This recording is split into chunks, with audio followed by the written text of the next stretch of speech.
Bonjour à toutes et à tous, bonjour à tous les suiveurs et à tous les inconditionnels de Grégoire Omnisport. Doomu Gaynde Ndiaye warul tiit warul ragal. L'actualité, c'est la victoire de Liverpool, mais aussi le match Sénégal-Congo qui se profile à l'horizon parce que ça sera le mercredi 13 novembre à 19h au stade Lat Dior. Maintenant, Aliou Cissé, là mooy problème bi. Salif Sané est blessé, Cheikh Kouyaté pourrait jouer dans l'axe, mais Kouyaté c'est un polyvalent. Ku seetaan match Crystal Palace Chelsea gis na ne Cheikh Kouyaté c'est un grand milieu de terrain. Il a fait un excellent match milieu box-to-box. Pour moi, Cheikh Kouyaté il est beaucoup plus performant actuellement au milieu de terrain qu'en défense. C'est pourquoi gis nañ ko aussi durant la CAN il a montré ses limites. Il y a les limites de la polyvalence.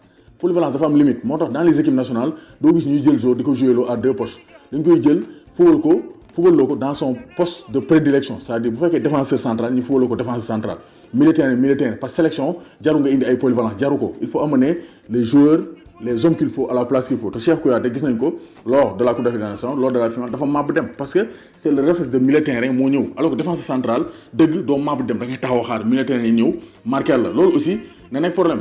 xam nañu Aliou Cissé moom la def favori moom lay tegaat ci axe bi, mais quand même ça aussi ce sont des choses à revoir. Polyvalence bi c'est bien beau, mais il y a des défenseurs centraux de métier da nga leen di indi ñu football défenseur central.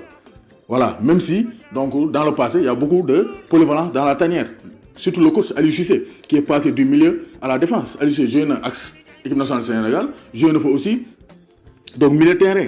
Guirassy Ndao aussi il a joué au milieu de terrain, il a joué comme poste de latéral gauche. te Guirassy Ndao nee na quand on joue à un poste qui n'est pas le sien, on ne peut pas se donner à 100%, c'est pas possible.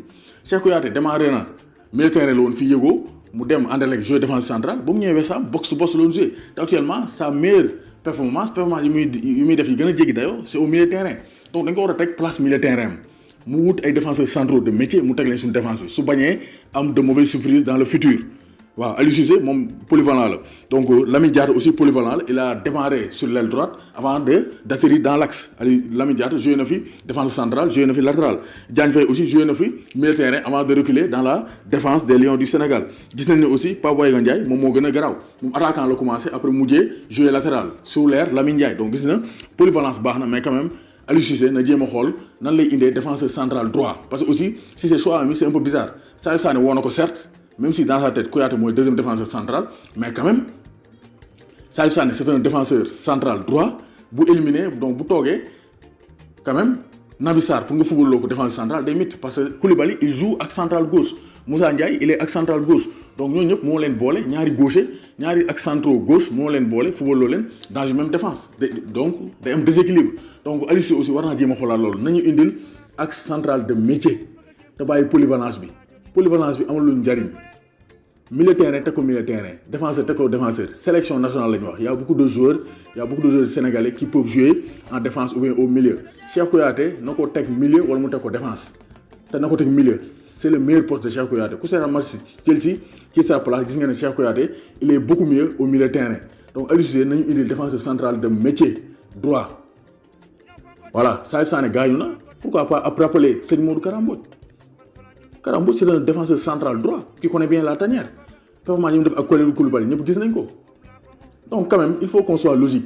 Ay défenseur central gauche warul bari da nga indi deux gauchers deux droitiers te Kouyaté il est mieux dans le milieu de terrain gis nañ ko durant la CAN taxale na donc dañ koy wax gàcce ngaalaam, mais quand même c'est pas son poste maintenant nañ ko indi milieu de terrain. Aliou Cissé wutal ñu défenseur central de métier. Salif Sané gaañu na, il faut trouver un défenseur central droit pour suppléer Salif Sané mu leer. Kouyaté nañ ko yóbbu milieu de terrain. Doomu Gaynde Ndiaye warul tiit warul ragal. léegi ku bëgg a abonné compte Instagram Grégoire Omnisport da ngay tapé Grégoire-du-bas Omnisport Grégoire-du-bas Omnisport, page Facebook Grégoire Omnisport, Snapchat Grégoire Omnisport. Donc partout c'est Grégoire Omnisport, mooy Snapchat, Instagram, Facebook, YouTube Grégoire Omnisport. Vous serez toujours informé sur tous les réseaux.